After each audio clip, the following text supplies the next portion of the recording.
So Brandon, how you spell your name? Brandon. O-N. Some reason I had it in my phone is I-N. I guess I was typing wrong or something. Yeah, my mom gave me as basic as it could come, which is good. Are you from Cleveland? You're from Cleveland, right? I am from Cleveland. I grew up in Cleveland the first 3-4 years of my life. After that, my mom enlisted into the United States Army, her and her 2 other brothers. So about around 4 or 5, I end up going to Fort Carson, Colorado. That's where she was end up stationed at, Colorado Springs, which is amazingly beautiful. At that age, I didn't know much about anything about culture, about this and that. Everything was new. So, being able to go to rodeos, being able to go out to the mountain ranges, Indian culture, Hispanic, just everyone. So growing up young, I always knew that there were a lot of different moving parts going on. And so about around 7 or 8, she got out. And we moved back here, which was different because I didn't remember here. Growing up very vaguely, we came back and I seen trees for days, and it was just different. And so. Now what was her maiden name? Brown. So I might have reckon I know her. She about my age or?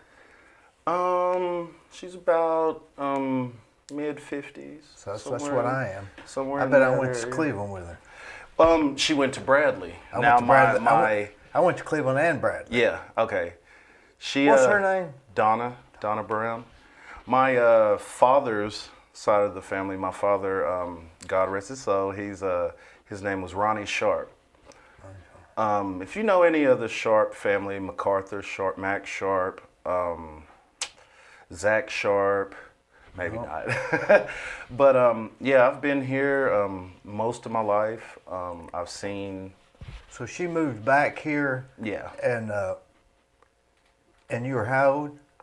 I was just turning 8. So you went to Cleveland? Yes, I went to Cleveland High School. I went to school with Mr. Jones has a few children, so yeah. I've went to school with a few of them. So you're about their age, I guess. Yeah, I'm about around, what's his youngest son's? Will. I'm about Will Jones. I always get him and Brandon mixed up on. Yeah. No, not Brandon. Bailey. Yeah, Bailey was a little bit younger. Me, Will Jones, and then do you know Toby McKenzie? Yeah, his boy. He had a daughter. Shasta. Was that her name? I thought it might have been Ashley McKenzie. I'm not for certain. Oh yeah, Bebo's daughter. But she was just a little bit younger. Yeah, so redheaded. Yeah. So I remember hearing stories about them.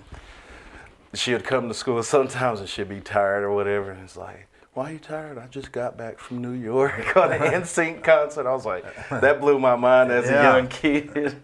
Did you go to college? You said you went to college? I did go to college. There's a college in Kentucky, Eastern Kentucky, Barberville, Kentucky. It's called Union College. It's a NAIA school where most people there, it's about 1,000 students, and half of them play sports. So it was one of those type of things. And why that? Why did you choose there?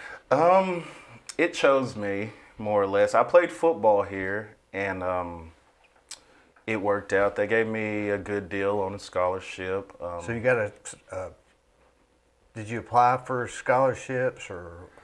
I don't know how that works. Well, you apply for as much financial aid as you can. Is that the FAFSA? Yeah. I'm filling that out. Right. For my youngest son, and I cannot understand that thing. Yeah, me and my mom, it took a while. And you have to have passwords. Yeah, you have to. You have to be on it. You have to be on it. But it did help me out, and it did help me find money and get financial So aid. once you fill that out, say I'm filling that out for him, and I'm trying to get a password, and if he's already started, then I don't know if it's a different password. So once I do that, now my understanding is you have to do it every year. Yes, sir. So once you do it, what is that? Who does that go to? I think it goes federal. I'm not for sure who it And then actually goes so to. is somebody gonna call me and say, hey, you qualify for this or that? Is that the idea? I think you get mail. I'm always a stickler for if I fill something out and you have a phone number, I'm going to call you. It's just so much easier. It is. And but not only that, but I call them to see if I'm crazy. But if I fill it out, like I've renewed my contractor's license yes, sir. Tuesday, and online, Yes, sir. I don't know if they got it. Right. So I'm looking online every day to see if I'd rather just pick up the phone and say, "Hey, did you Right. get it?" Right. And again, like I say, it's been so long. That was maybe 15 some odd years ago that I did it, and I think it was more paper then. That would be helpful. Yeah, it would. Certain situations, things like that would be more helpful, but efficiency doesn't always run rampant out here. Like, Do you are you a real efficient type? when it comes to business, what needs to be done, I like to be very efficient. So if somebody calls you, you call them back? Yes. Does it drive you crazy if you don't call them back? Not crazy, but I want to know what's going on. I always, when somebody texts me, I always end with a K. Yeah. So I keep going till somebody says K. Okay. Because otherwise, you don't know if they got it. Right. And if they got it, of course, you can have that thing on your phone where it says they read your text or Right. something, but then that's just another text. Yeah. So I'd rather them just. I definitely would pick overdoing things in that instance to underdoing things, because when I underdo it, it leaves me with, okay, I didn't do this, I didn't do that. If I just overdo it, I'm like, they should get the picture. And if I don't hear back from them, then that's my picture back. I'm the same way. That's a disease we've got. Yeah. And it drives me crazy. I think we have different, especially children, jobs. We have so many different forces pulling us in this direction, and we go from here, we go from here, we go from here.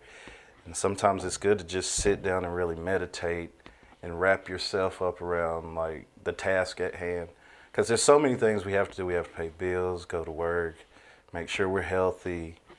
We got to do like all types of things. Kids, pick up kids. It's easy to forget things. It really is. So I'm not going to say I'm the most organized person in the world, but Well, you got to college on a scholarship. well, yeah. What was your major?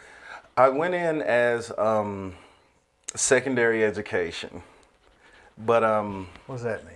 Secondary. high school, trying to teach high school, something What's first? like that. What's that? I Primary. want to would be say like- primary. Yeah. Yeah. I Is want to there say a third? Is there a third? professor. So you were going to be a high school student or teacher? I was working on it, but playing football and no excuses, but I had a hard time waking up and actually going to the next school. So it's like, let me change my major. And so I got into business marketing and No, you had a hard time waking. You mean literally getting up in the morning? getting up. I have that problem too. Yeah, after banging my head It's during not that practice, doing schoolwork, I didn't want to wake up so early all the time, except for when it was time to go to I just maybe don't class. hear the alarm clock when I go to sleep. I don't hear it going off. Oh, I hear it. I can't hear it. I hear it. I just press snooze. No, but when I have to get up, I get up. But the job I work now is more of a second shift job, so I can kind of, wake But ladies, up. let's go back. You go to college. Did you graduate? I didn't. So I didn't. what'd you do then? I ended up coming back here, and long story short, I've been part of the workforce in Cleveland. I've moved. I lived with my sister in Nashville for a little bit, and basically been part of the labor force, and just right now doing the best I can for myself. I don't have any children. Well, that's good. Anything like that. So I'm just doing the best I can for myself. But then, like you say, you get to a point and it's like you want to know answers. You want to know why things are the way they are, and what can you do to change them, and how does that even fit what you like to do, and steps to go about it. So I've gotten to that point. I grew up, especially in Cleveland, there's a lot of talented people.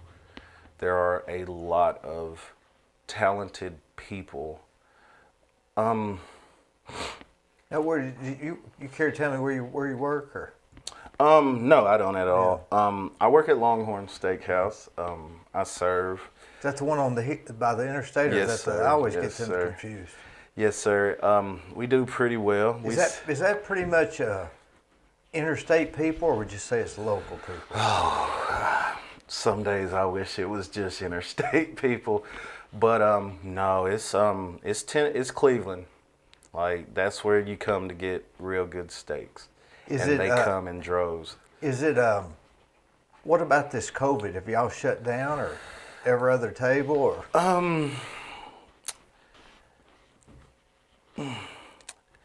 No. Just kept on going. Yeah, pretty much. Which, that opens up a whole can of worms in itself that I don't know if I want to go into. Well, nobody knows the answer. Yeah. But in other words, you just wear a mask and all that Yeah, stuff. I wear like a that. mask. I think about, I think about it sometimes, like, but By the way, I've ordered some of those N95 masks. yeah, You can't even tell you got one on. right. They stick out to where you can breathe, and they Yeah. don't. You can talk. I've bought a few of them, and usually these work pretty well. The ones I've seen on the inside. Before you leave, I'll give you one of them. I got a whole bag of them. Yes, sir. And you can tell me if you like it better. Yes, But so now you're at Longhorn, but you have an interest. Your interest is in East Cleveland. Yes, sir. Is that where you're? That's where I live. Reside? That's where I live. Now, what would you consider? I've always gotten confused about East Cleveland. I've got a map of Cleveland. Do we have that on? See if it's. When I So see, right here is Ocoee Street. right. Right here is APD 40. Right here is Inman. And right here is 20th Street. Right. Now, so what is East Cleveland? Because that'd be everything. It's a big. To me, I consider. There it is on the screen. Okay, yeah. To me, I consider really cut and dry. You take Inman, you see the railroad tracks. Okay, let's see. Yeah, Inman and the railroad track. Yeah. Right here it is. Yes. Okay. It's right next to the fire department, and the police department is right back here. There's a bar that's CBC. Then they have a fire station. Yeah. Right across that, like I said, right across the railroad. That's what I pretty much mean East Cleveland.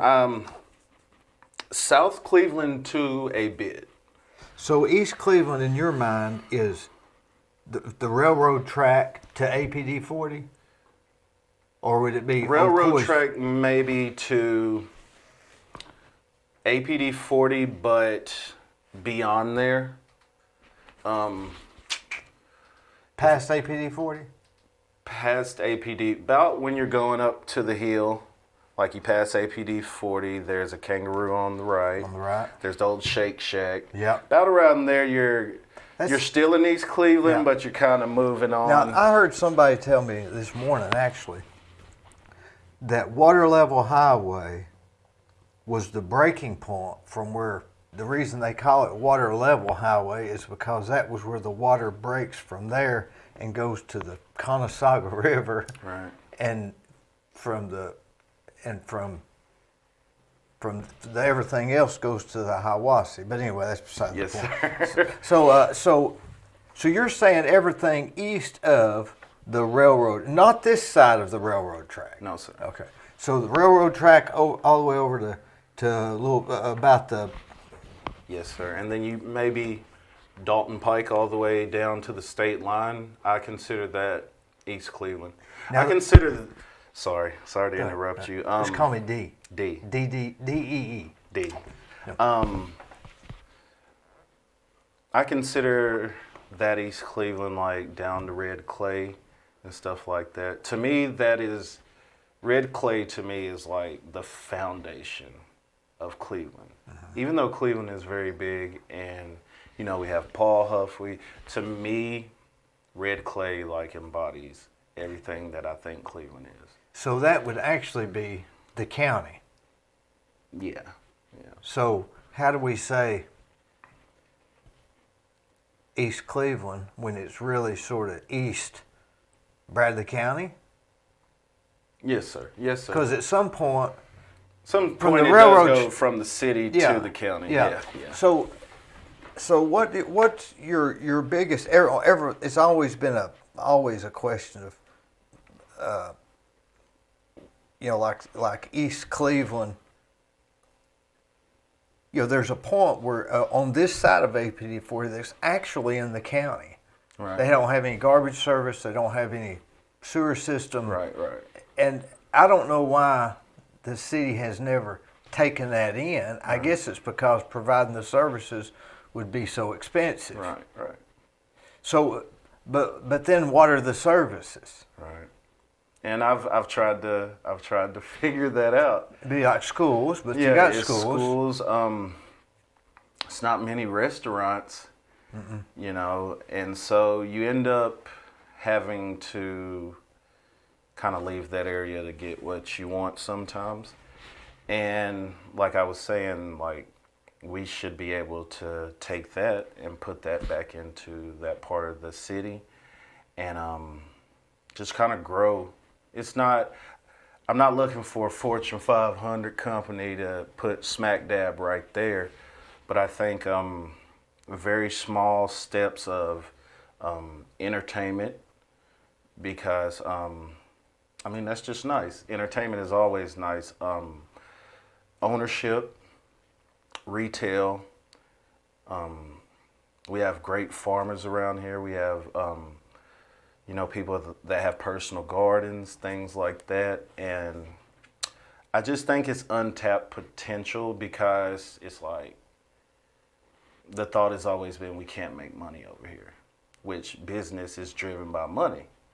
So I just had a few ideas of how we could. Like I said, I don't have like a Fortune 500 plan or this, that, and the third, but I do have a few ideas. Now, so you're saying more of revitalization of East Cleveland. Yes, sir.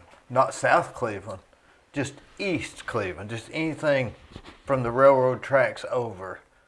And I think that's part of that, what they call that, the Whirlpool and the Browns. Yeah. The Browns, what they call it, Brown? Brown stove? No, they call it Brown something, where they can give communities grants to upgrade. Right. Have you seen that that thing that they put out in the newspaper a while back, where they're going to propose Inman Street upgrade, and then they were going to the proposed stuff they're going to do with the Whirlpool property? And I think I've heard this, that, and the third. I've heard what they may do. I'm not very concrete on what they may do, but I've heard it might be a park or something. Yeah, a park, like maybe that. maybe even a a pond or something, or maybe an outdoor. It's An outdoor something. So like the woolen mill. Yeah, the old wooden Woolen mill. Yeah, And it's got well, I don't know since COVID, but I hadn't been there since COVID. But they have a grit and grace, or yeah. They have different little. I've seen boutiques there. I've seen different little things there. so revitalization. You're talking about good traffic. Good traffic. I'm talking about businesses. good traffic, business, like where the brown stove is at. I'm all for having a park. You know, I'm all for maybe things we don't even have in Cleveland.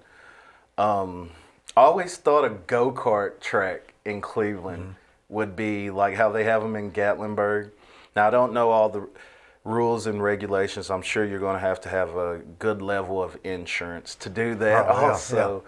But something that will attract people who don't live there to come there. This is nice, and this is where I want to bring my kids. And so you get from there, it's like, all right, after we're done running around and our energy, you know, let's go get something to eat. And around there's nice places, and then you can kind of, you know, get commerce going there because Which comes first? The chicken or the egg? Yeah, which comes first? The people, the traffic, the restaurants, the retail. I don't know which comes. I think with the traffic, I think the next step is like, all right, so how can, in a business sense, how All right, can so we- obviously how can we that's got capitalize- traffic over there. How can we capitalize off of this? The one thing I'm not going to say angry, but the one thing I was indifferent about is every restaurant that I've seen kind of on Inman, really Wildwood Avenue. There was a old KFC, there was an old Sonic, What? Reimers? Do you ever know Reimers? Yeah. Did you ever go in there? yeah. When did you- Watson's? Are you talking about Watson's? No, the old Wally Burgers, the Reimers restaurant. You know where Cameron's is? Yes. It was south of there. It was the old Reimers. They had real good hot slaw. I've heard about them. I You- might have been you're a little probably bit too young I was for a that, little bit yeah. too. Which Cameron's does great, It does a big business. but Cameron's is right there. Like it's at the tip, and Cameron's has been known for like years. So they got a good commodity going. But then, but KFC, yeah, you're right. They had KFC there and the Sonic. Sonic's still open, I guess, right? No, sir. It's not? No, sir. What happened to them? Like I was asking the manager because I worked there one time, and he was like, "It's just the business. It's not enough business, and then it wasn't enough trust between. It wasn't enough trust between the business and the people running it. So they was like, I don't." And the Sonic doesn't really have all that good food. Yeah. It's a So little- it's just, you know, it's a little something, but And they also build it in a hole. yeah. That's always bad. Right. If you show me a business that's built in a hole, I'll show you a business that's not Right. doing very good. So, Unlike Longhorn on the Hill. right. So when I seen that, and I've always known, like, you know, it's not many restaurants to go to. You get hungry, you're going to have to travel to APD 40, maybe go to McDonald's, Taco Bell, or these bars around, they serve food also, but you may not want to be around the bar that night. So the thing that kind of took me aback was there was Sonic and there was KFC, and those are gone, and nothing has really came back. But we did build 3 beverage stores on that same right. road. So And wasn't there a Hardee's over there? There was a Captain D's. yes, Yes. That might have been before your time. Captain D's is where Tebow's used to be at. Tebow's, Where, that's where right. is where Tebow's is at. Yep. So And that's a bar, yeah, isn't it? yeah. Yeah. So you see what I'm saying? Yeah. There's a bar and 3 liquor stores on a street that you said isn't going to get, that can't sustain the business. So I was like, that kind of, it just doesn't. I think a lot of it is, now you think about from Inman all the way to APD 40 on Wildwood Avenue. If that road was wider, that road would be probably more traveled than any road around. In this city. Because you think of all the people that would go down there if it was a little bit quicker to go down there. Yes, sir. And why don't they widen that road? And then back then, I guess a lot of the houses are right on the road. Yeah. You know, so like, you're gonna have to you're gonna have to buy some space. front yard. Yeah, you're gonna have to buy a few people's spaces. And make on that the a front real yard. thoroughfare. Yeah, I have a neighbor. I love her, sweet old lady, and she's like, they gonna try to buy me out. She's waiting. So She's for sale. Yeah, But you she's think waiting. about Dalton Pike. If you were to come in off Dalton Pike, if you was to go under APD 40, and you knew you could go to downtown Cleveland fairly quick from a wide Wildwood Avenue, you'd just stay right on there. Then you'd be bringing a lot of traffic in. yes, sir. Yes, sir.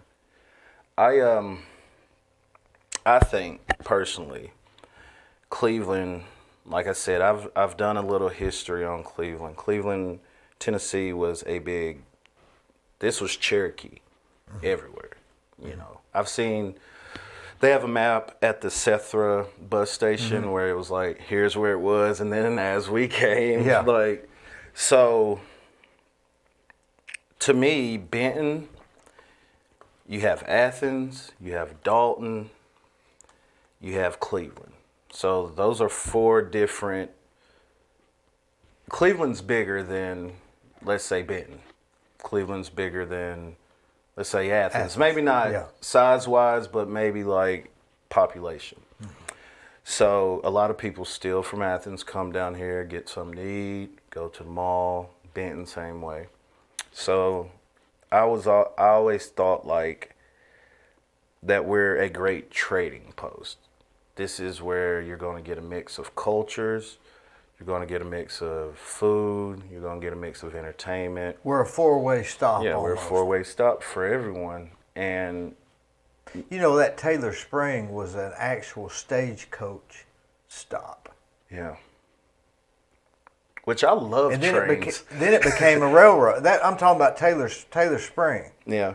And then then they got the railroad. Yes, sir. It's a major stop. So right there, there is a big Yes, 4-way sir. stop.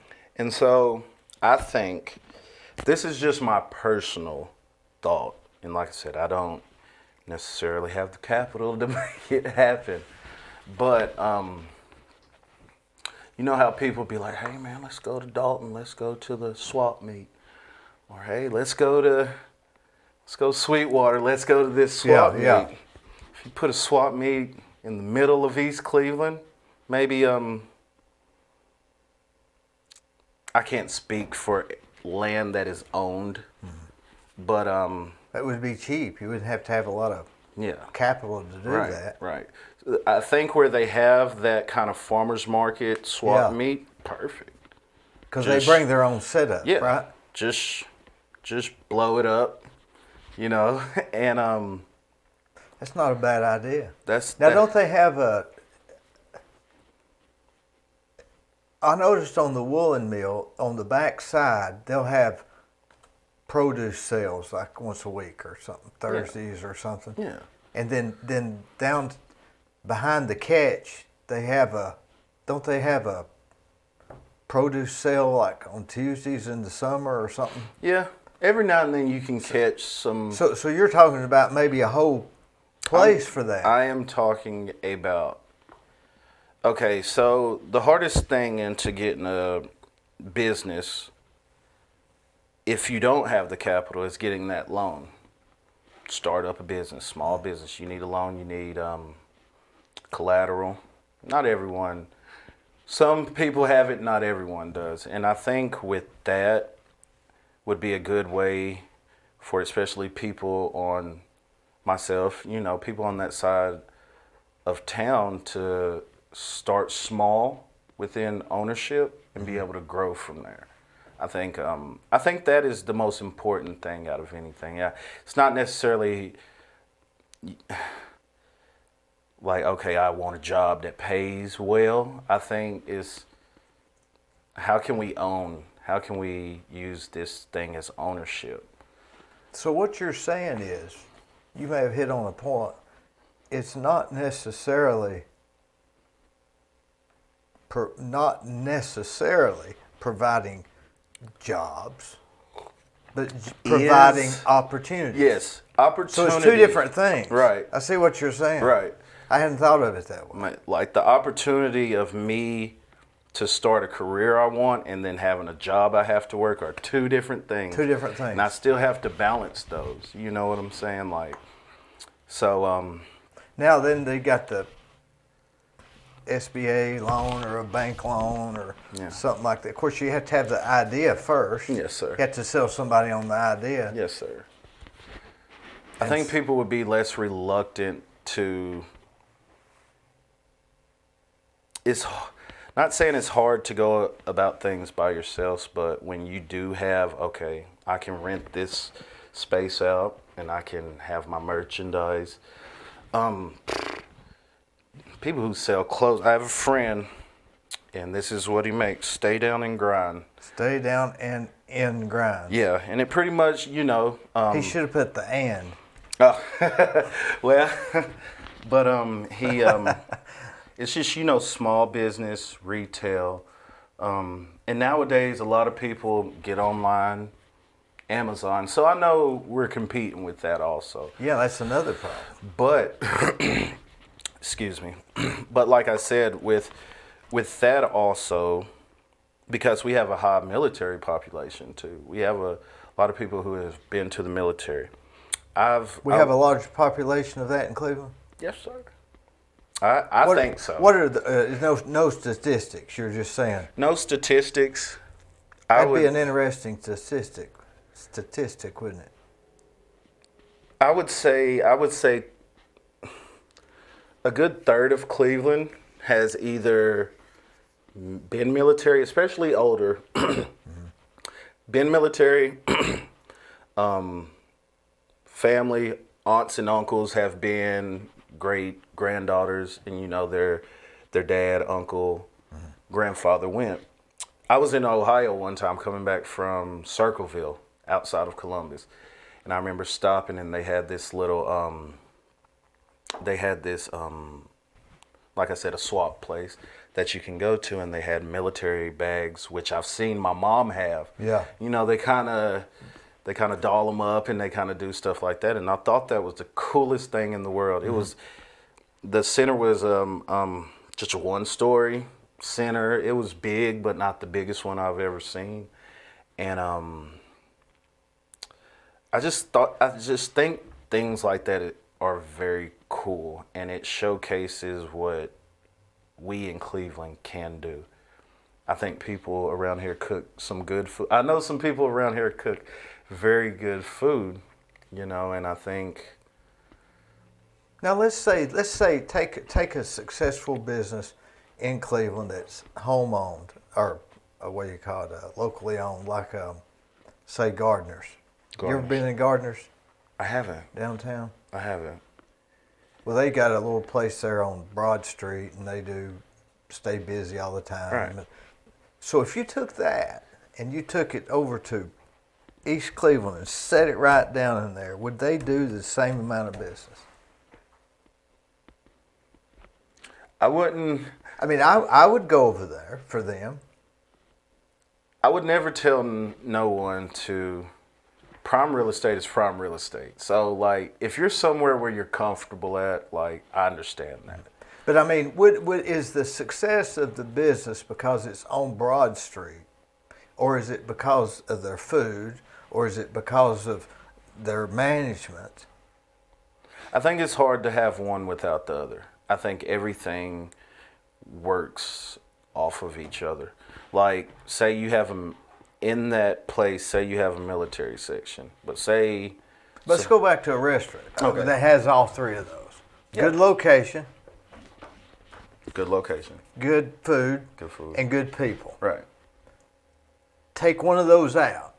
Will it work? If you don't have good food, you're not going to work. If you got good food and good people, that's going to work because that can travel with you. Your location is going to make you travel. Say that again. If you have good food, yes, sir, and good people, that'll travel with you. Your location. Give me an example of that. Because you're saying it supersedes location. Cameron's has yeah. I think Cameron's could work it anywhere. It could work it anywhere. That could work anywhere. What is the burger joint going down South Lee? You know, the small little burger joint right before you get to I love that place. Yeah. That's great. They could be anywhere. Yeah. Probably, right. Probably if they were somewhere different. Now let's take. I'm not going to talk about that. Now let's take Ronnie Pearson's daughter's place on Inman Street. That trailer. She's got the. I went to school with her. I went to school with all these guys. I went to school with Ronnie. Yeah, with their children. So it's like I seen Ronnie get cool. 2 or 3 fights. Ronnie's pretty cool. I like him. I like him. Yeah. But his daughter, she's got the umbrellas there and the little fence around it, and it's cheap and it's pretty good. So she could make it. Yeah. And that burger place on South Lee Highway, as long as it's halfway easy to get there, you're going to go. Right. Because that's going to speak for it. So people will travel wherever they're going to get good things from. If I could know somebody in Von Orr, and if there's somewhere in Cleveland that's good, and it rings their bell, they're going to be there. Because maybe we give too much weight to location. I mean, the old rule is location, location, location. But maybe that was back when transportation wasn't so hard. Right. Because if you take the high rent and the high cost of building out of the scenario, maybe your business could make it somewhere that wasn't necessarily high traffic. Right. Unless you're selling gas. Right. Gonna need some traffic. But if you're gonna eat, maybe it doesn't matter where you're at. And sometimes it's better to as long as it's not 2 miles out. Right. Right. I agree with that. I agree with that a lot. I think we do have a lot of small businesses that have great food, great people. They could stand anywhere. But I also think like there's a way to get even more people to know about it. There's a way to have even more business. I think so. And I think starting in East Cleveland, maybe it's because I'm invested. I live there. And I see how... Now, are you in the county or the city? I'm city. About where? You don't have to tell me where you're just about. Between Cameron's and the Pilot. You know the Pilot as you're going? I'm right smack dab in the middle. Pilot's sort of at the down. Pilot is, you're about to go down, but you're like just going over, and that's that gas station that's over to the right. It's right. Close to the funeral home. Yeah, Dotson's. Dotson's. Yep, I can throw a rock off my front porch. At Dotson's. Yes, sir. Did they add on here recently? They did. Seems like they did. Yes, sir. I've known him my whole life. How old is he? Is he old? He might be mid-60. I've never met him. Good guy. Was his family in it? Yes, sir. I think his father was in it. He went to school, got his medical and all that stuff. What's his name? You've known him your whole life. I want to say Marcus. Marcus Dotson? Yeah, Marcus Dotson.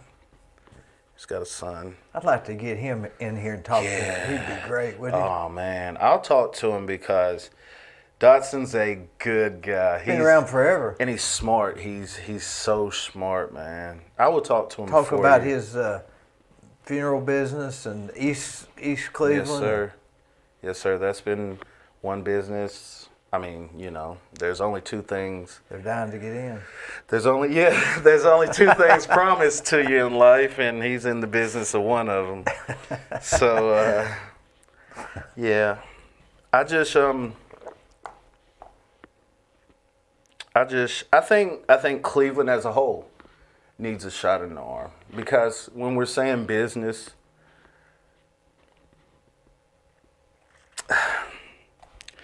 I think we can only have so many restaurants, you know. And Well, you got entertainment, you got food, you got I think on the entertainment side, I mean, to me, is entertainment, yeah. but now everybody's playing games on the video machine. Yeah, yeah. So I pick up my phone and open up Facebook, and next thing you know, I'm working a puzzle, trying to figure out some kind of a backwards mathematical thing that kills time. Right. So I mean, people don't really go bowling Right. or go to the can't even go to the movies now with this COVID. Yeah, COVID has kind of, especially on that side of town, like there's a lot of places like you have Northeast Recreational Center, which is part of Cleveland, Cleveland City. That's part of the city, and so you have Now that's up on the hill. Yeah. And the one Old down College Hill. Yeah, and that's then you the have school, the Old College Hill School. Then you have Mosby Park. Yeah, Mosby. Which was hot as the dickens this summer, and we couldn't use it because of COVID. So, you know, take a few things away that are provided by the city, and then it's not much to do. You're going to have to travel. And what are you going to do at those places? At Mosby Park, that's only a pool, right? And a playground? Well, yeah. What Yeah. else is there? I mean, you know, you can use some barbecues. I think it'd be the same as what you could do at where Maytag was, and if they plan to make parks, just the same kind of interaction. Maybe not so much commerce, but you know, a place of leisure. Now, what's at College Hill? What do they do? I know that's basketball, right? Yeah, they do basketball. And what do you call that place? Northeast Recreational Center. Who's in charge of that? Oh man, Is that the city school, the city recreation department, or? I know the head of it. Her name is her first name is Shanika. She's the head over it. What do they do over there? It's pretty much a health It's club. like a Y. Yeah, a smaller health club kind of thing like that. They have basketball teams, or? They do. They have anything from where you can just come in and play, or you can Walk. Yeah, you can come walk. You can play. They have a daycare center or anything? I don't think so much daycare, but they do have programs for kids after school also. So, certain level, Yeah. but not total like primary Kind children. of like the community center Yeah, was, I it's guess. pretty much the community Yeah. center, just different location. Mm-hmm. Yeah, very much so. So you know, things like that. It's Maybe it's more towards housing in East Cleveland. Maybe some restaurants, but maybe more housing. I mean, I've often thought you can if you were at Ocoee Street, real estate's expensive. Yeah. And if you go how far, and it goes down a little bit. It goes down a little bit. So that's why I say, like, I think we have a rare opportunity. And why is that? Just because it's East Cleveland. Just because the powers that be, like I said, I don't think this problem is just an isolated Cleveland incident. This happens everywhere across the country. So I'm not gonna I don't want to go down that road. Yeah, yeah. And I had a guy here a while back that was talking about Ocoee Street. He said it was always a lesser real estate values for years. So maybe it's just revitalization that's, you know, maybe that's all. But how do you do that when you got all these separate owners? Because everybody's going to want a lot for their property. Yeah. Well, I think, like, even though I keep coming back to the swap place, that to me is an idea. It's like, how can we get an idea for traffic? An idea for traffic, but an idea for ownership and investment. How can we get people to come together and invest together without someone wanting to be the head?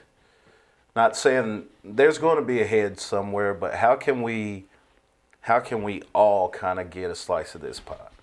Because that's what it's going to take. Because if it's just one person is over something or one person is making more than someone, I really think it needs to be more of a service to the community. We're going to make money, or you can make money, but I think, how can you give this community a shot in the arm and something to be proud of? Hey, you want to go down there to the swap place, get some funnel cakes, get some old Army trinkets, maybe a lady.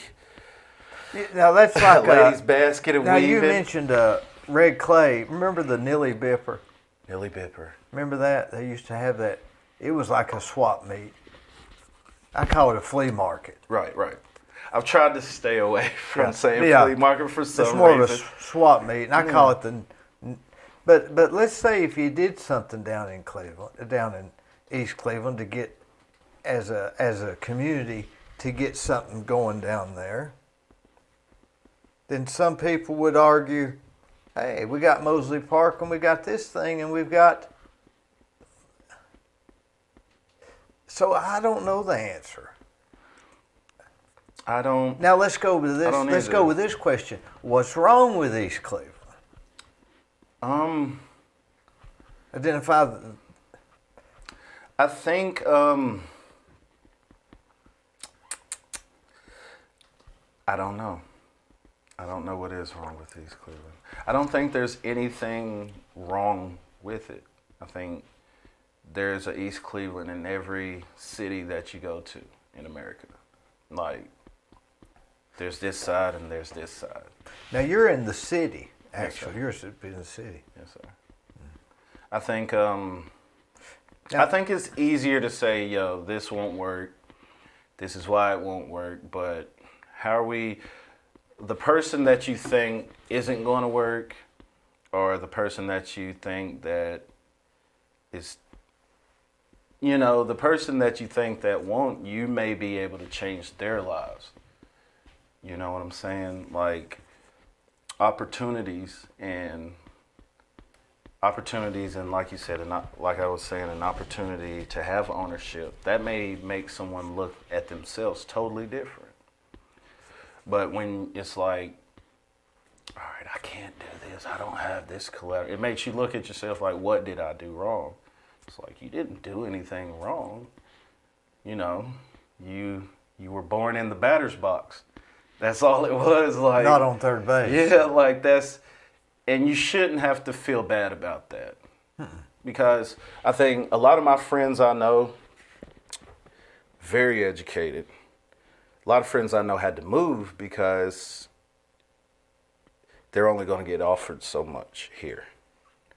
So, in whatever you have to do, I want people to see the world. Whatever you have to do for your family, that's absolutely great. But I think people do leave, and good, talented people from here leave. And so I was always just trying to figure out, like, how can we keep those people here, or even how can they come back and their voice be heard, or their product, what they're selling, or their services, how can those be integrated into Cleveland as a whole? Because like I said, I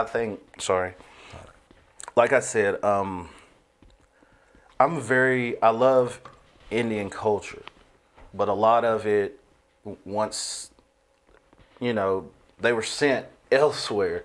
They were sent to Oklahoma. Whole Trail of Tears, we know about that. So I would love to learn more about that. I would love to see Indian culture around here. I would love for Cleveland is a great place. It's a growing place. It has great business people, but I think the foundation sometimes, the more time goes, I feel like we're getting away from what it was started on. I don't know. You mean embrace our heritage, maybe? We're gonna have to. Of course, we ran them out. Yeah. So how do you embrace the people you ran out? I think we owe You them. could have a. I think I'm not going to say no one owes anyone, but we owe them. We're the ones who benefited from this. We're the ones who were able to make these companies on their land, and it's not, So you mean like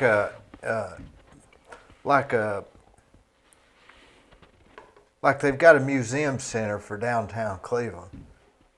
There may not be anything in there of the Cherokee Indian, right? And right. Maybe there needs to be a Cherokee Indian museum. I think, yeah, between the railroad track and APD 40. And I think the Cherokee, what would they call it? Let's see.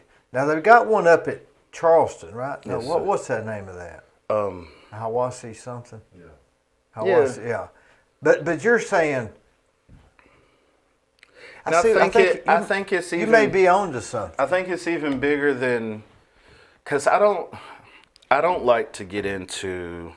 I'm not a race. Nah, I don't care, because honestly, we were in Southern Appalachia, and it was it was me, you, the Indian guy. We were all here. You know what I'm saying? And for one reason or another, we've all been picked on. For one, they thought people in Appalachia didn't know this. They thought Indian man this, black man this. Like, we've all been through that.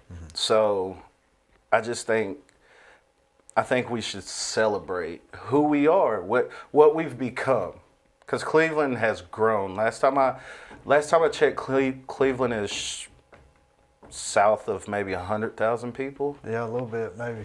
And we've may grown. Be there by now. We've grown. People from different states. It's lower cost it's safer. It's usually safer. Yeah. It still has everything that any other city has. Just not as many of them. Yeah, so. It's a good place to live. Yeah, so I think we have to embrace who we are. Now let's say it's a good place to live. If we get more traffic in here, maybe it won't be as good a place to live. So maybe the idea is not to get bigger, but to keep us the same size. I don't think you can stop that. I don't think you remember. You ever watch Andy Griffith much? A little. I know this is, but they had this guy they were going to build a statue of. And then, because he was like the founder of the town or whatever, and they found Mayberry, yeah, and they found out that he was a crook, right? But they had already made the statue, right? And he was a crook because he paid to have the interstate somewhere else rather than coming through the town, so that everybody was mad. And then it dawned on them that if he hadn't had the interstate come there, then they'd have more traffic and they wouldn't have been Mayberry, so they went ahead and let the statue come in. Understood. So my point is, are we in a race to get to 150,000 people? Is if that's true, if what we like is small, is Etowah going to be a better place to live in the future because it's smaller? I think issues are always going to be there, whether we're bigger or whether we're smaller. I've seen big cities with high cases of usage of things they shouldn't. I've seen small cities get hit hard. So you're saying this is basically it's in proportion. Yeah. I think this is life. This is how it's always been since. So you think the traffic's coming, the people are coming, irregardless of our rules. We can't put a fence around the county. Obviously, it's not gonna. So they're just it's not gonna happen. So we got to deal with it. Yeah. So once we get to that point, how do we deal with it? I think that's where we're at right now. Yeah, them are the questions that we have to really ask. How do we deal with it? What standards are we going to have? Who are we going to hire to help, do these certain things? Who's going to help clean? Who's going to help protect this? And those are steps that I think we should take and figure out. Now, here's something I've thought about. Let's say you're 20 years old and you're getting ready to go to college, or you're in college. What are you studying to be? If you're a CPA or accountant, which you got computers now and QuickBooks and all of that stuff, you need a CPA to fill out your income tax, but I'd say that there's a program on there for that. Right. And if you don't want to be a doctor or a lawyer, what are you going to be? We can't all be school teachers. So you say, well, get a factory job. Well, doing what? That's all robotics. Right. So what's the next level of the workforce? The next level of the workforce, which I've seen, especially being online, is you pretty much be making your brand, whatever your brand is, whatever you sell from your brand, but you have to be good at electronically communicating to people and getting out your brand. But first, you got to have something you're going to sell. Yeah. What is that? It'd be from, I know people who do meal preps. Let's say I buy a 10-pound brisket, whatever we're cooking. And so I buy that, I season it real well. And so for people trying to lose weight, I have a meal already made for me. This is how many calories I have. And she makes meals for people and plenty different people. But today we're having this. So you're going to get a bag with your week of food and have your calories and all that. So explain that again. So she from Cleveland? Yes. And yes. she makes meal? Makes meals. She makes meals. Oh, you mean MEALS, Yeah. not MIL. No, meals, eat. Oh, Food. She makes. She's like a chef-ish, but. So you'd call her up and say, so that's like that, what's that thing on TV, the Weight Watchers? Don't they send you your meals? Yeah. So she'll make your meals. She'll make your meals. With your special diet. With your special diet. Makes it in her house. Makes it in her house. Probably, I don't know everything, but I would think like she would bring them to you, or you would come get them, however that is. Yeah, I wonder how that would work. I think she's based out of Nashville. Oh. So she probably lives in Nashville. It's not too hard to maybe take a box of meals or this, that, and the third. I have another friend. He owns his own car detailing business. It's Eagle Wash, which he had a pop-up shop here in Cleveland a few months ago where he washed cars. We did, Lord, we might have did like pop-up shop. When I say pop-up shop, I mean like, all right, say Elliot's Boots, right? They're going to pop up somewhere and sell it. Not at Elliot's, but they're going to pop up What somewhere. do you mean pop up? Pop up? They're just going to show up in a No, location that isn't theirs. Satellite? Yeah, they're gonna do maybe a partnership with Because someone. there's a bar in the Village Mall called the Mouse or Yeah, something. yeah. What's the name of that? Village Mall. But it's supposed to be a pop-up bar, whatever that means. Yeah, so it pops up every now and then, and people. But they have their own place. right. So a pop-up, you're almost talking about a swap shop or a vendor. Yeah, at kind a of vendor. like a at vendor. Okay. Kind of like a vendor. You kind of show up, sell your things. It isn't where you're centrally located, but you're trying to get yourself out there in different places. Yeah. So he did that with his truck. We found a spot, South Lee. I don't know if you know where the Easy Auto Credit was at right before Cleveland High School, and we Hertz. sat there. Hertz. Yeah, Hertz right now. So I did the renovation. Yeah, Yeah. I like it. Yeah. It's we did about 30 cars, and we made good business, and that'll set you up for if you want to do it next year, and you have your 30 people already, and they're going to tell people, and it'll get bigger and expansive like that.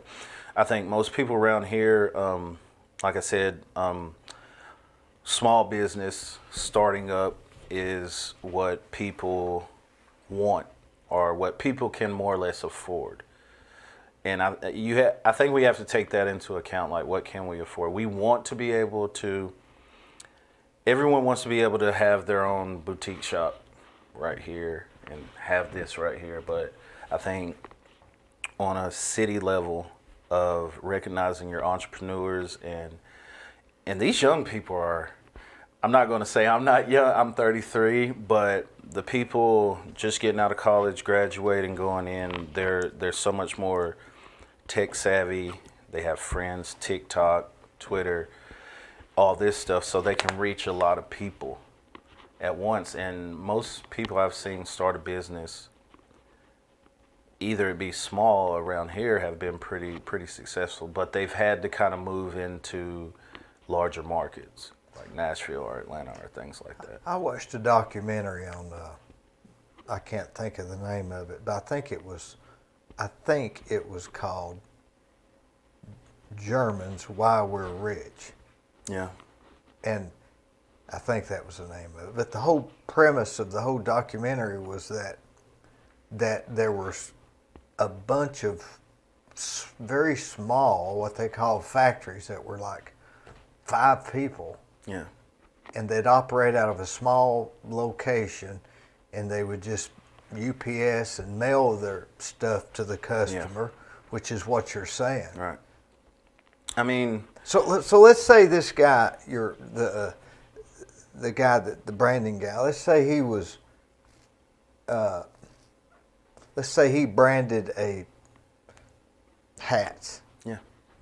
So he would get online and go to TikTok, Facebook, Twitter, whatever, and he would get it out there. And of the however many, 300, how many billion people in the world? A lot. Yeah. So let's say, if he could get out there in front of everybody, there'd be enough people that liked his hats with this saying on it. Say, man, I got to have that hat because it's got that saying on it. Right. And so he'd have to order the hat from somebody. Right. Well, it's just like if you go to a say you're at an amusement park, right? And so you're planning to get a toy. So you're at Lake Winnipesaukee. Yeah, so you're at Lake Winnipesaukee. Yeah. You're planning to get a toy. That toy's costing them 80 cents that they're going to give to you. You're going to spend $20 trying to get it. Yeah. So you always want to, how can I not compromise the integrity, the quality? You want to get good quality, but how can I, all right, this cost me $5, let me sell it for 10. This cost me $7, let me sell it for 20 or however. A lot of it goes into your work ethic, how good it looks. You know what I'm saying? People love to feel comfortable. People want nice things. So you factor that into the situation. You know, you're in business to make money. So you're going to have to make some money somewhere. So, yeah, I mean, that's the way it goes. And how much money do you have to make to live?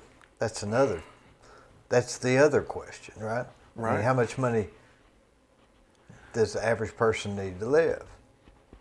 I think that that varies because it might cost me a little less to stay in East Cleveland than it does somewhere else. So that varies on how much money it does take. So I think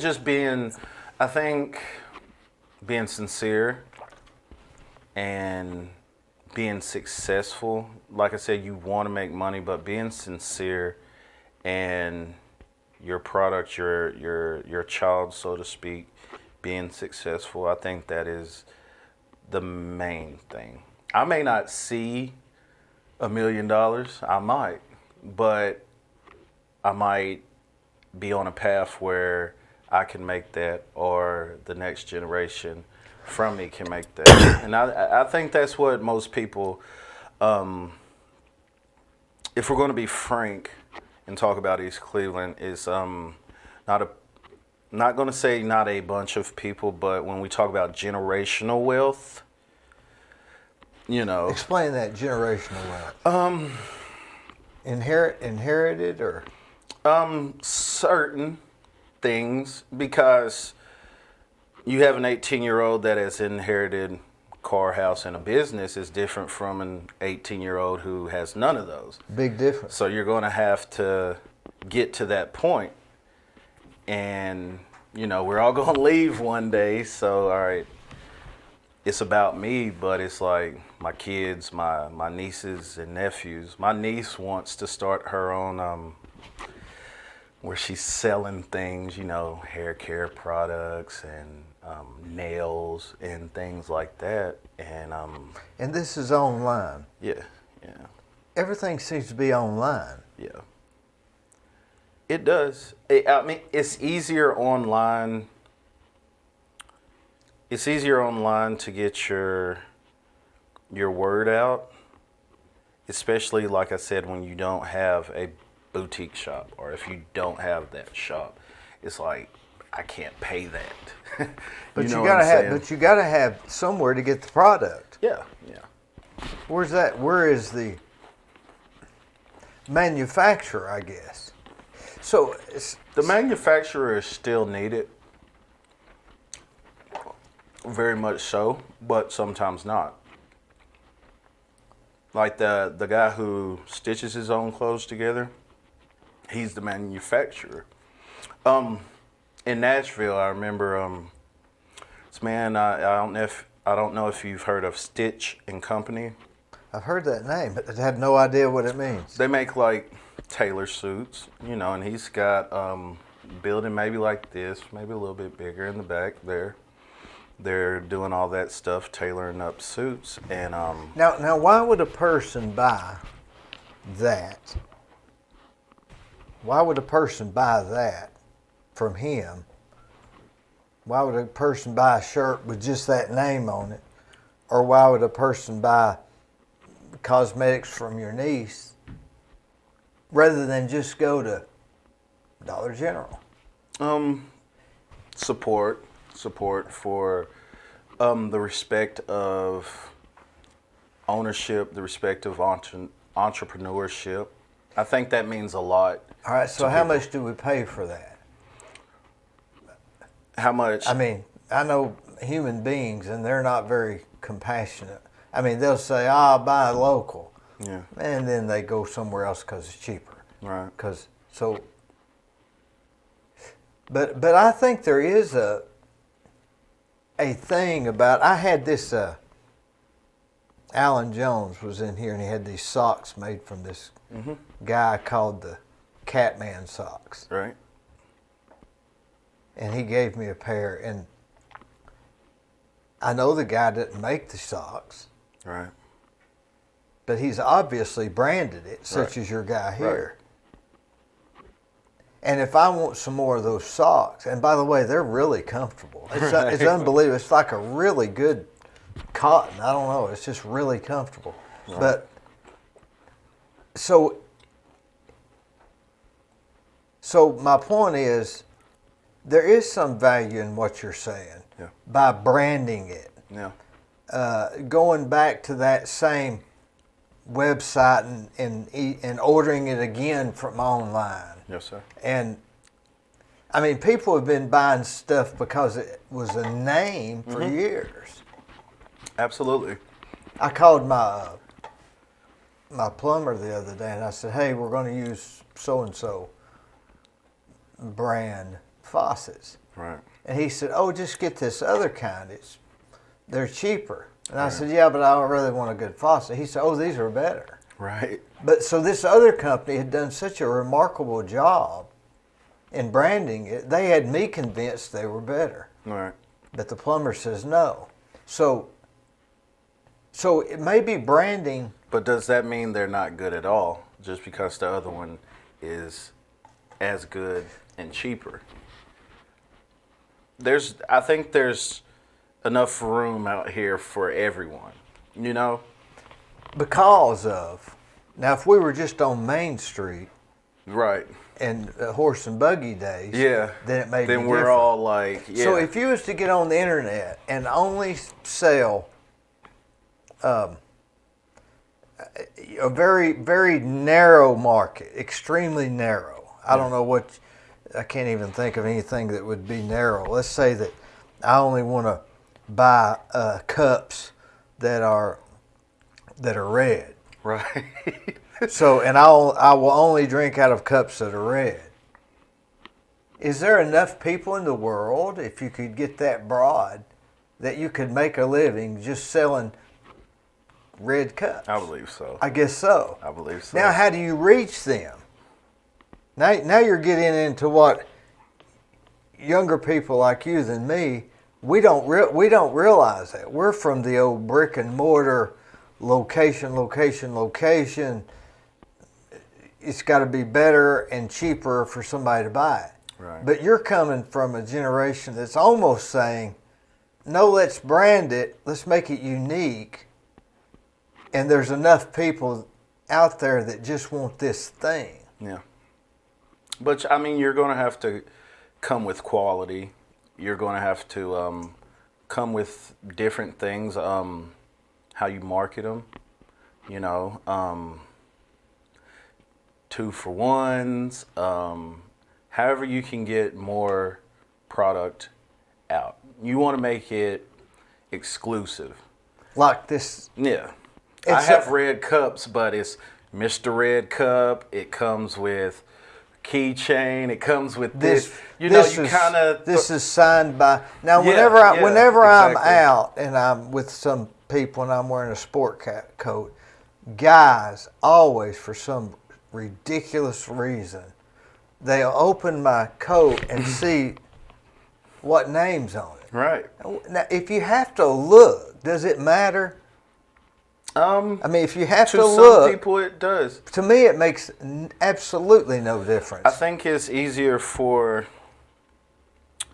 say, more humble living, humble beginnings. It's like, hey, let's get how much we can, most of what we can for the cheapest buck. I don't think that everyone lives that life, though. Some people want Cole Haan shoes.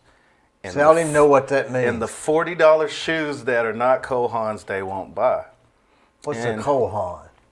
Cole Haan is like a dress shoe with an not athletic flair, but they're comfortable. The New Balance of dress shoes.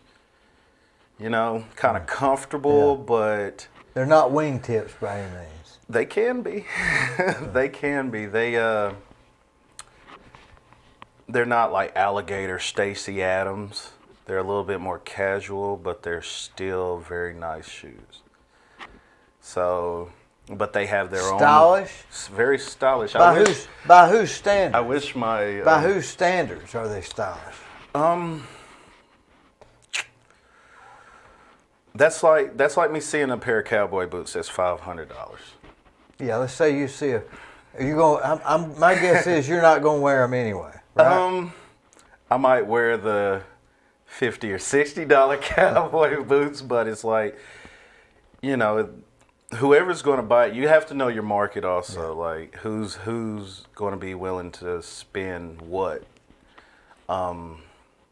That's like the difference between maybe the bald-headed bistro and that hamburger place on yeah, South Logan's. Lee. Yeah, no, the hamburger place on South Lee Highway. Yeah, Yeah, like there's like the difference. Like it's food. It's all gonna go in and come out. Yeah, but if you go to that one on South Lee, you may run into John Rakestraw. Right. And you can sit with him. Yeah, but it's the feeling that you have from in which you're getting. You know, the lighting, the music. Yeah. You might have and some like it, and some just don't. Makes you, yeah, it makes and it appeals to it appeals to some people and it doesn't appeal to others. And you just got to find that. You got to find your sweet spot, and where it's like, where can I make money, not be too overpriced to the people who are buying it, because you don't want to alienate who got you there at the same time. So what you're saying is, if I was to go and find a manufacturer that made red pencils, not red on the inside, or had black marks, right? But it was red on the outside. Yes, sir. And if I knew how to properly tweet it or TikTok it, yes, sir. And if I had a manufacturer that could get them to me within 3 days, and I had an account at the UPS store, you can make it happen. That's remarkable. Yep. Now you take that same train of thought and tell somebody that's in their 70s, they think you're nuts. Yeah. They say, "How you gonna make a living at that?" But now you got to get how you get it out there. This thing. Now you're not even the guy that's making the pencil. Right. Let's say we get the pencil, and it's red, and we put SDNG without the and on it. Right. And let's say we put that on it and get him to sell it. Now it goes viral. Yeah. And everybody buys it for 6 months, and then nobody wants it. Well, within those 6 months, it's time to get more merchandise. While the skillet is hot, you had pencils, all right. Strike while the iron's hot. Right, while you had pencils, well, let's have erasers, let's have whatever can... That reminds me of that Forrest Gump. Remember when he was jogging and that guy wants him to sign his T-shirt and he wipes his face with it. Have a nice day. Have a nice day. Yes, sir. So somebody branded that. Yep. Just like he branded stay down. And have a nice day now isn't what it was then, but then it was hot. Yes, and I've seen a lot of people hot and sell for what is per diem large, and then like KFC, the Colonel or whoever, a lot of those people died and didn't have the money that it grew into be. So we're almost eliminating the product. We're just selling the feeling. Isn't that what it's all about? I don't know. I think there is a certain level now of... let's go back to that. Isn't that what it's all about? Isn't what it's all about? I mean, well, gas isn't good. What's the difference between Walmart and Target? Both of them you have to park. You have to park a mile away before you can get in there. Right. So it's what's the difference between Walmart and Dollar General or Family Dollar? Not much. The size. So we're saying that it's now about selling the feeling? You have product, but you also have. Let's think of something me or you've bought in the last 2 years that we bought strictly on, just made us feel good. It had no value outside of, it just made us feel good. What would that be? I'm trying to think what that would be. I'm very practical. I've bought a few Bluetooth speakers. Now I like black cups. Yeah. Does that make you feel a certain way? Yeah, I don't know what it is, but I like it better. So, I mean, you should be able to buy as many black cups as you want to. I mean, a cup is a cup, no matter what. But Yes, if that right. makes you feel a certain way, So there's a reason. So let's say somebody else because you're right, it has nothing. I could put paper together and probably Right. manage to get it drunk. yes, sir. So let's say that the black has no value except to me. Right. I wear a black shirt. You know, Right, it's I noticed crazy. that. Yeah, it's everything's black and white with me, Right. black or white. Right. And so, see, the paper's white, the table's black, chair's black. Right. So that's just my idiosyncrasy. Right. So somebody else's might be, oh, this is a shirt by. Right. I think it's just like salt. Do I need salt on my food? Not necessarily. Do I prefer it? Sometimes. Now that's the point. So I eat salt to the point I think I need it, but I don't. I think I don't need it to survive. with my beliefs, religious beliefs. I think that's the greatest thing we were given is a choice, and as long as you have a choice, I think when people don't have choices, Having a choice has got me in a lot of trouble. yeah, well, I think when you don't have choices though, and this is what you're forced to do, people are always going to push back. When you have a Somebody. choice, it gives you creative freedom. Because, you go to work, you put some boxes together. Who cares? Yeah. So you get off work, hey, I want a black cup. That's going to make me feel Yeah. good. And I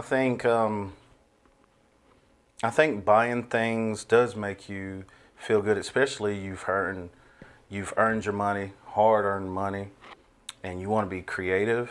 I think being creative in life helps us. I think it helps us become better people because So what you're saying is, I think I'm boiling it down. What we're getting at is, per what you're saying, adding salt to your food adds salt to your life. If it's something you like, add it to it. If it's something that you particularly like, all right. makes you feel good, do it. And we can be the person that provides them the salt. All right. The black cup or the red pencil Right. or whatever it is. Am I sounding crazy? Yeah, no, sir. Yeah. So but we couldn't have done that in the past because in the past we didn't have access to 3 billion people. Right. The risk, it was too much of a risk. It was. Well, there wasn't enough people. Yeah, this is gonna. You don't know if it's gonna. You had to sell be successful or fail. You had to sell horse saddles. Yeah. And not you say, well, I only want a red horse saddle. They'd say, you're crazy, man. That's all we got. Right here. But now somebody wants a red horse saddle. You could probably make a living. Off of You're selling saying red horse because saddle. there's enough people that Yeah. have to have a red horse saddle like a red cup, Yes, like sir. a black cup. Yes, sir. Now we got to get to them. Yeah. So the manufacturer doesn't necessarily. Now I knew this guy one time that sold motels. That's all he would do. Just sold motels. He didn't sell gas stations or houses. If somebody called it, in fact, I called him one time and I said, "Hey, I've got these people who want to buy a gas station. Will you sell them a gas station?" He said, "No." And I said, "Why not?" He said, "I just sell motels." Yes, sir. He wasn't even going to look into it for. So he really focused on that. Yeah. So a person could make a living with the new internet thing we got is selling red saddles Right. and red pencils. Yeah. Because people come to, and it doesn't really matter about the manufacturer. It does to a point. It does. It matters The that manufacturer much. is still. There's this guy, like, you try to cut out the middleman, because the middleman is gonna make your money. All right, the middleman being who? Um, The department store. Right. If you can have your own department store, then you're good. It may not be in a big department like Walmart, which you're also competing with Rawlings, you're competing with Wrangler, or you can have something that's special towards you. You come in there, you might have the music playing that your customers like. You might have That may be the salt. Yeah. The salt. Yeah, you start throwing on your flair and who you are. And I think people come around. People do. There's enough people that you can get access to. Yeah. Whereas in the past there wasn't. Right. Now, how do you get out there to them? Oh, you work your tail off. You work your tail off. If you're talking about sending necessarily merchandise. Well, it has to be. You have to be marketing this through the internet, right? Right. Through. But it takes even more than just that. Like, you're going to have to. You ever heard of this guy named Rick Ross?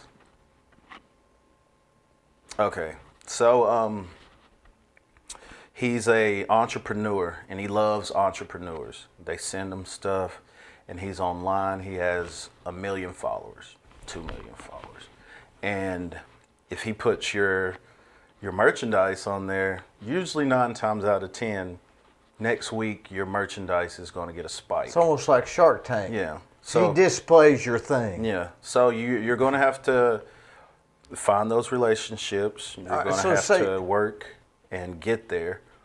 But it's very possible nowadays, because we're not as far. Okay, say there was Elton John, right? Mm-hmm. Biggest star I've ever seen. I'll never meet this guy. Like, this, that, and third. Nowadays, you can send him a link, and you can send him something to a P.O. box that he has out there, and he could help you with your marketing. Nowadays, like... For example, how? Like, on Instagram, if you... Let's take your guy here. Yeah. Your if he sent this to this guy... Well, let's say on this show, somebody's looking at it and say, you know, I like that. I wore this for a reason. Yeah. so that's what we're saying here.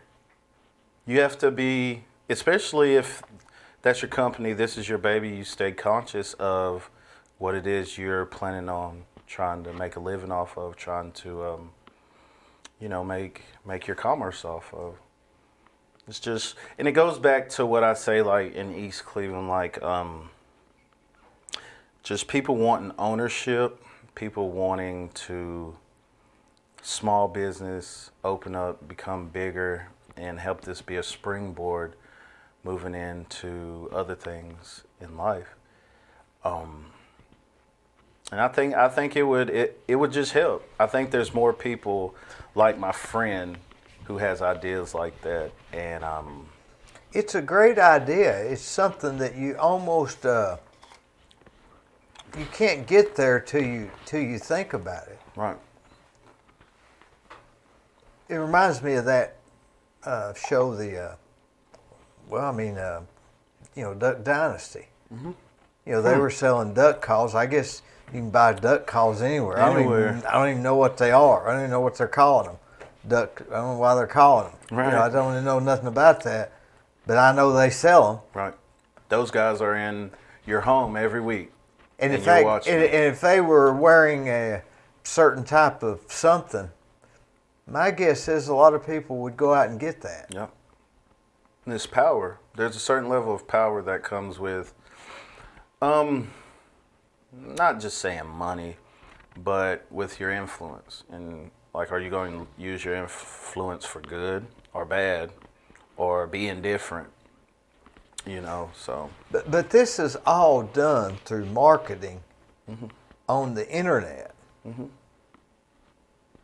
Because let's face it, people aren't watching Seinfeld and grabbing the Snapples. They always said, "You want a Snapple?" Right. That was the same thing, right? Right. They'd say, and a lot Snapple? of places have taken hits because it has changed. So now it's not that TV show because we're not watching that. We're on Facebook or Twitter or doing whatever we do, and it's not watching a sitcom. They're not watching I Love Lucy anymore. Right. It's the ads that say skip ad or I'm going to keep watching. Or they see a celebrity doing something. Yeah. They say, "Oh, I want to be like him." And then the next day I want a black cup too. Yeah.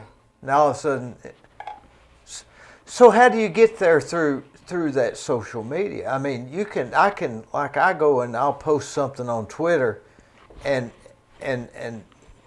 Toby Pendergrass tweets it, and nobody else ever sees it. It's like the same thing with our with the president.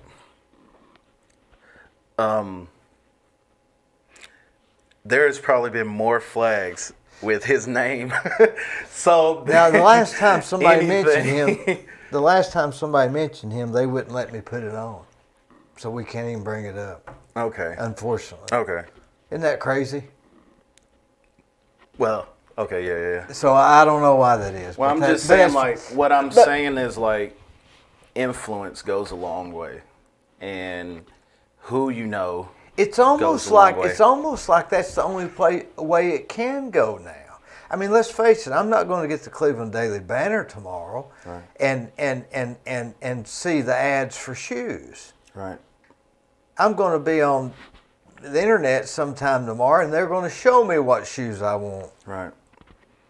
So it's becoming influence or pop-up ads, as you said about. Which I think, with how you said, how things were different, and now with these kids, I think it's we got to meet in the middle, because, bootstraps, like you said, the old guard, not the old guard, but the way of doing things and the new way of we have to learn from each other. I think in life it's too big to be like, oh, okay, I'm right, solely right. We have to continually get better and evolve. And what's the average lifespan is 70-something years. Every year we're trying to, you want to evolve. When you're my age, you say 90. Right. The average lifestyle is 90. I'm not going to be the same person 10 years as I am today and who I was 10 years ago. I have the same foundation. What did you think 13 years ago that you don't think, you look back and say, I thought it was man, easier. I was wrong. I thought it was easier. What did you think was easier?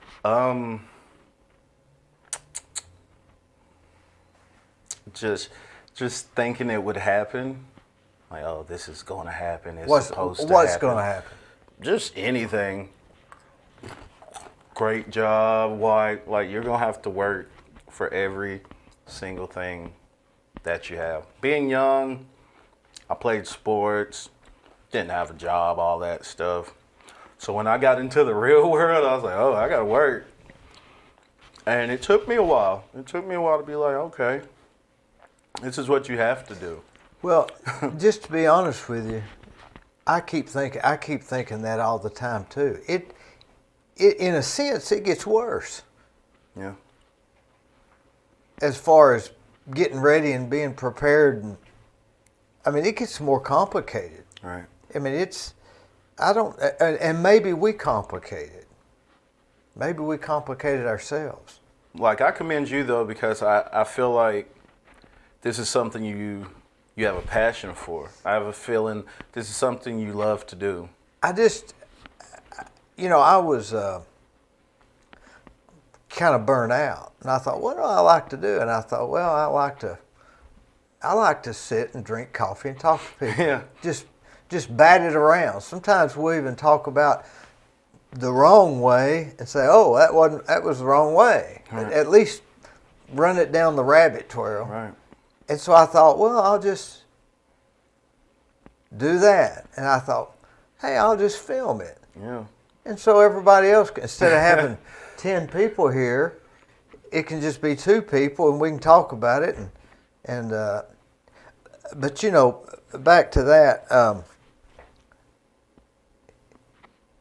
how do you take that far? Using your theory, let's say we were selling these cups on this show. Yeah. Well, let's say I branded it and said the discussion. Mm-hmm. I'm going to sell these cups. Right. Who would buy it? That's on us to figure out. That's on us as the producers. It's like, all right, who's my circle? So how can I start there? Like, who am I talking to? Because that's all this is. That's all it is. Who am I talking Maybe to? that's all everything is. That's all it is. That's Who am all I it talking is. to? Like, and so I think. So you're beyond the food, the basic need to eat. Yeah. So we don't. That's need all much it is. else. We don't need much else, but a nice TV and cable makes us feel good. So I'm saying that this branding of the shirt, you're saying it's all branding. Yeah. That's all it is. Past the basic food, shelter, clothing. That's the difference it between didn't say good Longhorn food, good shelter, and Logan. It's like, which one do you really feel more comfortable in? Well, this one I can throw peanuts on the floor. Yeah. Well, I don't like peanuts on the floor. Yeah, I don't like peanuts, so I'm going to that one. Yeah. I don't like their steak, so I'm going to where. That's all it boils down to. Because at the end of the day, you only have so much time to even think about that. I got off work, got my kids, paid my bills. I want to go out to eat. What do you want, babe? She may not even tell you. She may. Yeah. So you got to make that decision. What do I really want? What am I about to go spend this money on and not feel like someone took my money from me? I feel like I got every dime out of it. Now are we talking about quality or a feeling? Because if this red cup, if this was a black cup, say, well, this black cup's better than that black cup. It doesn't matter. Not really, yeah. It does. So beyond it holding water, right. Beyond it being a vessel, it's just the salt. Yeah. It's just what you like, whether you like some salt or a lot of salt. And so you get down to salt. Is it sea salt? Is it pink salt? Yeah. Like, or some people don't like salt they like. But I'm saying it's just the other thing you prefer. Yeah. And I think quality isn't just what you say is or what I say is. It differs between everyone. And does it change with time? Now that's a good question. Like, what's that old saying? I always get it confused. Fashion's temporary and style's forever, or is it style's temporary and fashion's forever? I think style is forever and fashion is temporary. Style is forever. Yeah. Fashion week happens for That's right, good thinking. Yeah, fashion week. Fashion for spring collection. Yeah. Next this year, year's fashion. No one will so want to wear style it. is forever. Yeah. Fashion is temporary. Yes, sir. So. That's a good point. Yes, sir. Had you ever thought of that? No, not like that. But you're right. That's fashion is for a week. Right. Style is forever. Yeah. So, let's see. Where was I going with that? I just think it's in Cleveland. It'd be nice. Yeah, back to Cleveland because we went all the way out. Yeah. We went out 300. It would just be nice to mix it up. You know, I've I've heard stories about how Cleveland, Inman Street was, you know, you had businesses down Inman Street. Yeah. And this, that, and the third, and then you had the Village Green with the bowling alley.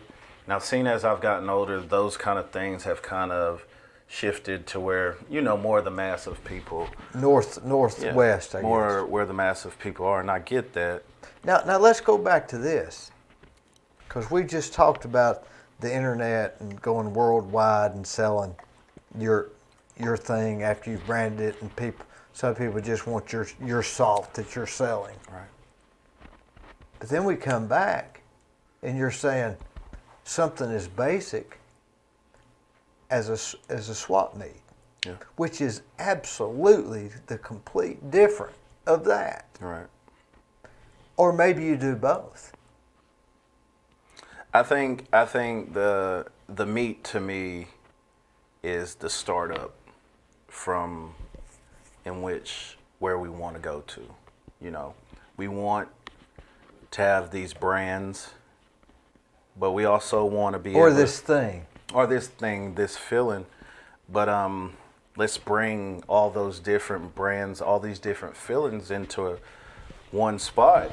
Now, isn't that's like the incubator at Cleveland State? Don't they do something like they got some kind of, and they have a building that they have small businesses in it. They call it the incubator. Yeah. But I've had some people tell me it's hard to get in. They have a waiting list and all this other stuff. So you're saying that a larger piece of property, Yeah. that you could have what I call a flea market, but usually a swap shop. Yes, sir. And these people could display Yes. their makeup, their brand of this, their Wovens. red saddles, Anything, yes. their black cups. Yeah. And then you also have, like I said, you also The have pop-ups. food. The pop-ups. You also have venues where you can do music. Well, you know, around there you know have music and maybe bands come around and do. And so you're saying that from these places, these vendors they're not sending their kids to college from that little spot, but this is a place that they can springboard off of. Right. We can bring our kids here and look at Dad. Look how Dad is doing this. You stay here with me tonight. You close up with me, and I show you the process, because even more than college can put you in very financial debt. And even more than having what you learn from college is having tangible experience on hand. Like you being able to manage, you being 16 and pretty much being able to manage a company or maybe your own store. I'm not going to say it means more or matters more. Once you hit 18 and you got a lot of debt and you're just a student who doesn't know much compared to someone who has worked the books, then you're going to have a leg up, I think. Now you show me any college student that's got college debt that can even tell you what they've spent for it. They don't even know. They're almost being put on that debt. Yeah, to go. That they don't even know how much the debt is. Right. And I think that we can't even fill out these. It's crippling. And you say, well, they got grants. Hey, let them try to fill out that online FAFSA. Right. FAFSA That's form. why the parents have to. Yeah. It's not even easy enough for you yourself to have to do so as 18-year-old. That's crazy. Yeah. So I just think I think we should just think outside the box a little bit. Like some things are going to work, some things are proven to work, but like I said, like if you can kind of show your kids, how stuff is ran, how stuff is marketed, how the books are kept, good with money, filling out a check, things like that. I think that has just as much value as having an accounting degree from Georgia Tech. Like I think Well, and let's face it, nowadays it's not even going to matter if Yeah. you got QuickBooks or Yeah. Peachtree or what's those Quicken or those programs that automatically figure it up for you. Right. And your credit card company is going to send you a statement of what you what you spent. Right. So why do I need to keep a checkbook? Right. You get it. So you get it very much. I think what you're saying is not that you have all the answers. No. But that you're saying we need to think differently because things are different. Changing. Things are going to change. Things are changing. And I've caught myself being a 33-year-old man like, oh, things are being done differently. It's not how it was when it was 1999, like when I was 13, 14, like things are changing. So I think we have to keep up with that change and things, What was people, I don't think people are bad. I really honestly to the core don't think people are bad. I think people as to the core can really be bad. I think I mean- situations turn people. I think different situations turn people. Well, if we can get them to buy a shirt because it's got SDNG on it, Right. what if we not let them buy the shirt? I mean, if we're that fragile, of people to go one way to the other because it's Right. one color. Right. We should be able to have our choices though. Choice is all we have out Freedom here. of choice. That's all we have. And I'm happy I live in America where you do have choice. I enjoy capitalism. Capitalism, everything has its You gotta own things. you gotta- Everything has its own Sure. good and bads. But I think within capitalism, like I said, ownership, yeah, like I said, the people of Appalachia, my Indian people, my African Americans, like ownership. Are you part Indian too? I'm part Indian. I'm part African. You look like you have a little Cherokee Indian and I'm in you, part to be honest. Irish. Irish? I'm part Irish. So I am East Tennessee. That's what we are. The Irish came through the Yeah. Appalachian. Right. So I am, that's what I've always thought, like I am the embodiment of what this is, what we are. So that's why I care so much You don't about. get much more mixed than that. Yeah. That's why I care so much about, like I was saying, red clay and all that. Like I care so much about this place, and I've seen a lot of people move for however you need to move and make more money, this, that, and third. I'll never hate on that, but Now, with all this knowledge, what are you going to do? me, Yeah, what's the plan?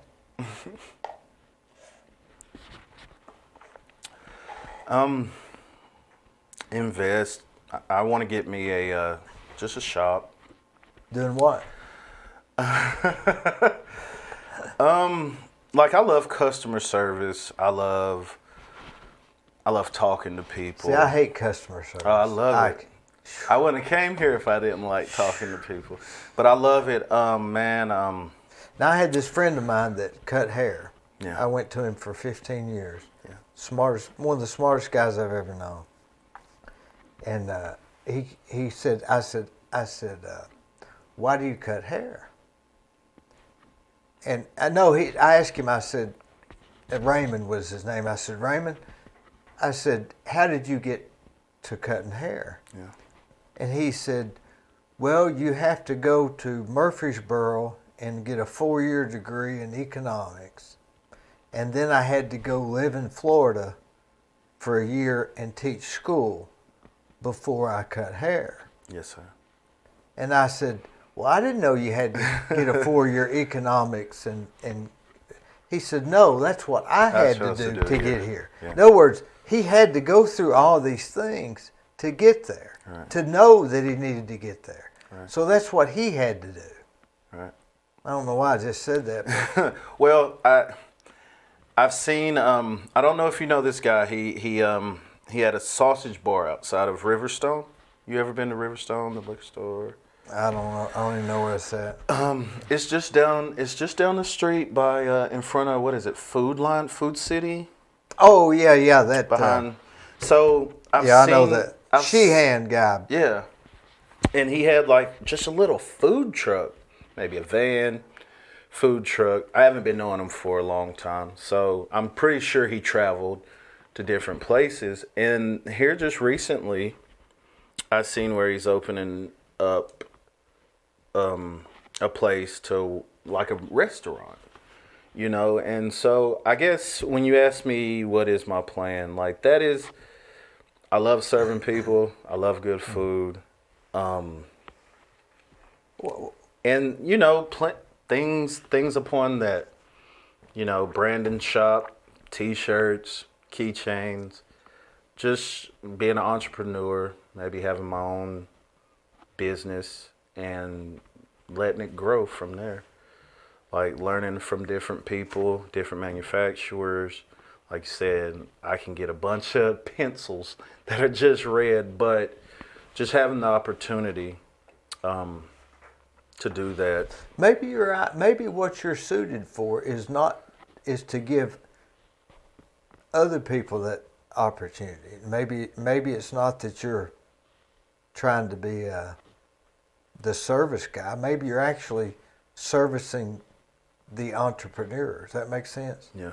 Maybe the swap shop. Maybe you need to rent 10 acres. Yeah. And say, you can park here during the day. Yeah. And we'll charge you $10 a day or whatever. Right. And you're good at customer service because we'd eat once a week. Right. Maybe that's what you need to do. Yes, sir. That way you don't really have a product. You just have customer service. Right. But they're your customer. Yeah, I like helping people. Well, that'd be helping the entrepreneur. Yes, sir. The very startup. Yes, sir. I think we need that. We need a good entrepreneurial spirit, especially for, like I said, East Cleveland to, because you know, All right, so maybe this thing we're talking about in East Cleveland. Yeah. I think we need it. I think, because I don't know how this city's going to look in 10 years. I don't know. I'd be like, for Wildwood to not be able to have a functional restaurant and it be like 15, 20 years have passed. I just think like, we need that. It'd be nice to just go get food on that side of town and go home. You know, sometimes people would do it. Yeah, and I would the like customers are there. Yeah, the customers are there. I would just like to see it. That's all. However I can get in the mix. I don't know. I might have to go talk to some people, get told no on a few issues, but I do want to plant a few seeds in a few people's heads. And I have a strange feeling that you're going to do it. Thank you. I appreciate that. I appreciate that very much, sir.